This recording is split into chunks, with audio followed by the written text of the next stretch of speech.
Salut à toi public.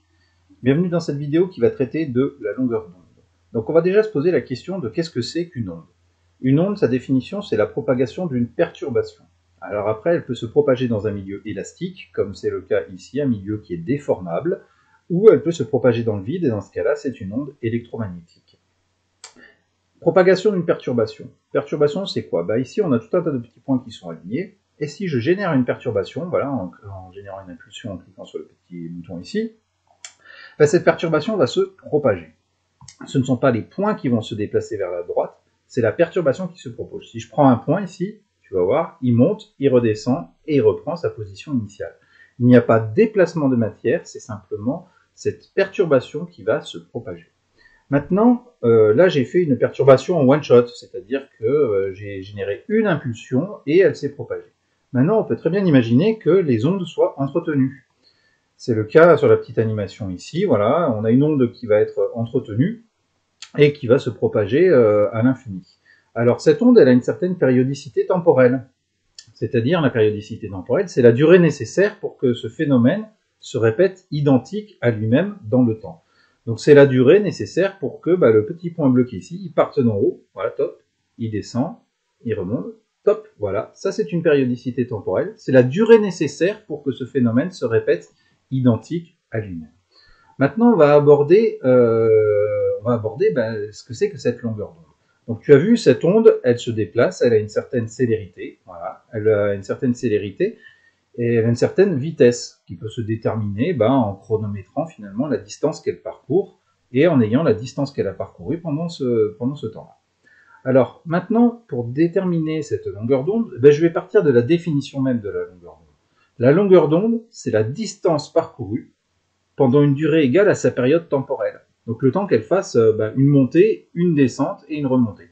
Donc on y va, on va passer sur le mode continu ici, et je vais m'arrêter dès qu'elle sera revenue à son point initial. Allez, c'est parti, elle monte, elle descend, et elle repasse au centre. Voilà.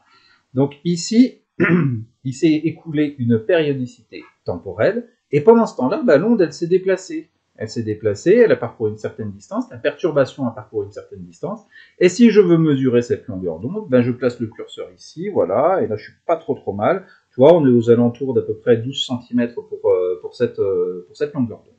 Bon, après, évidemment, si je remets en lecture, cette onde, elle va poursuivre sa progression, elle va se déplacer, et si jamais je remets en pause ici, dans le temps, et que je décide de redéterminer une autre longueur d'onde, tiens, à partir d'ici, voilà, ici, et je me mets à cet endroit-là, 15, voilà, on est à 15 cm, 15 cm, ici on a 10, on retombe à peu près sur 13 cm, tu vois, on retrouve sur la longueur d'onde qu'on a déterminée il y a quelques secondes.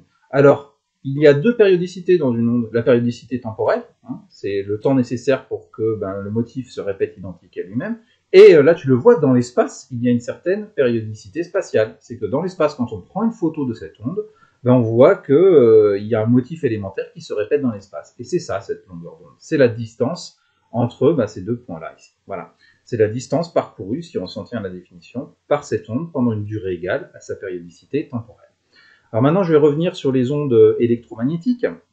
Si je reviens sur les ondes électromagnétiques, la lumière, elle est très étendue en termes de longueur d'onde.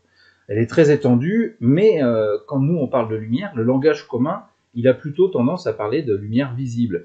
Et la lumière visible, elle a des longueurs d'onde qui sont très faibles. Elles sont comprises entre 400 nanomètres pour le violet et 800 nanomètres pour le rouge et le proche infrarouge. Donc en fait, c'est une toute petite partie du spectre électromagnétique. En réalité, le spectre électromagnétique est bien plus large que ça. Au-delà des infrarouges, nous avons les micro-ondes et le rayonnement radio. Et plus on va vers la droite, plus la longueur d'onde de cette onde va augmenter. Et inversement, plus on va vers la gauche, et plus la longueur d'onde va diminuer. Voilà, écoute, ce qu'il faut retenir aussi, c'est que dans le cadre des ondes électromagnétiques, elles peuvent se déplacer dans le vide. Donc elles n'ont pas besoin de support élastique pour pouvoir se propager. Voilà. Écoute, j'espère que c'est un tout petit peu plus clair pour toi, et puis je te dis à très bientôt dans une prochaine vidéo sur la chaîne.